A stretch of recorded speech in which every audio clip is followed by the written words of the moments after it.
পরীক্ষার মাঝখানে আমার অনলাইন থেকে নেওয়া একটা পার্সেল চলে এসেছে, যার কারণে আমি পড়ায় কোনোভাবেই মন বসাতে পারছিলাম না। সেটাই আজকে আপনাদের সাথে শেয়ার করব। আসসালামু আলাইকুম, কেমন আছেন আপনারা সবাই? পরীক্ষা শেষ করে আমি আলহামদুলিল্লাহ এখন বেশ রিল্যাক্সে আছি আর ভালো আছি আলহামদুলিল্লাহ। পরীক্ষার মাঝখানে একটা পার্সেল চলে এসেছিল। আমি একটা পেজ থেকে বই নিয়েছিলাম 5টা।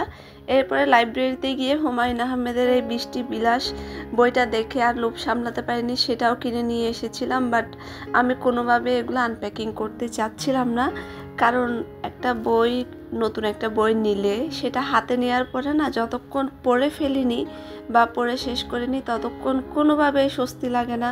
মানে এত মনটা আনচান করতে থাকে, আমি পড়ায় কোনোভাবেই মন বসাতে পারছিলাম না। পরে মনকে একদম শক্তভাবে স্থির করে নিয়েছি, আমি জাস্ট আনপ্যাকিং করেই বইগুলাকে রেখে দিব। আমি সেটাই করেছি, আনপ্যাকিং করে বইগুলাকে একদম ড্রয়ারে তালা দিয়ে রেখে দিয়েছি, যাতে আমার চোখের সামনেও না পড়ে। এই বইটা এত হাইপ, এত সুন্দর সুন্দর এটা রিভিউ হয়েছে, তারানাথ তান্ত্রিক বইটা।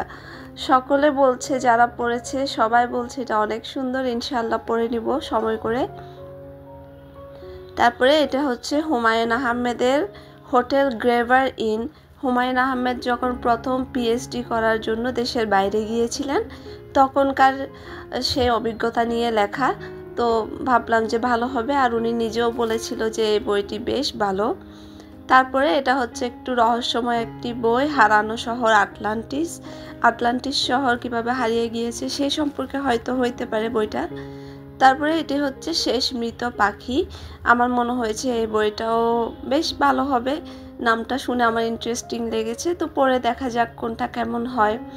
আমি ঠিক একদম যেমন ভেবেছিলাম তেমনই সবগুলো বই একটু উল্টে পাল্টে এক লাইনও পড়িনি। আপনাদের এতক্ষণ যা বললাম সব তো অনলাইন থেকে কেনার আগে যে রিভিউগুলো দেখেছি সেগুলোর কথা। তো পরে জানাবো না ইনশাল্লাহ কেমন হয়। তারপর দুইটা ছোট ছোট পিচি পিচি বই নিয়েছিলাম, এগুলাও নাকি বেশ সুন্দর। তো ভাবলাম যে নিয়ে রাখি, সময় করে পড়বো ইনশাল্লাহ। তারপর বইগুলোকে সুন্দর করে সিরিয়ালি সাজাচ্ছিলাম, একটা পিক তুলবো সেটা ভেবে।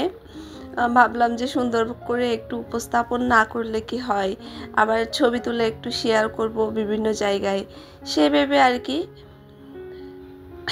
আর এই হচ্ছে সবগুলো বই।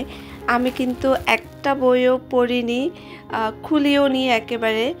তারপর ভাবছি যে পরীক্ষা শেষ হলে তো পড়বো, আর এখন যেহেতু পরীক্ষা শেষ ইনশাআল্লাহ একে একে সবগুলো পড়ে নেব আর আপনাদেরকে জানাবো। এখন পড়ার টাইম, পড়তে চলে যাচ্ছি। আল্লাহ হাফেজ, আসসালামু আলাইকুম।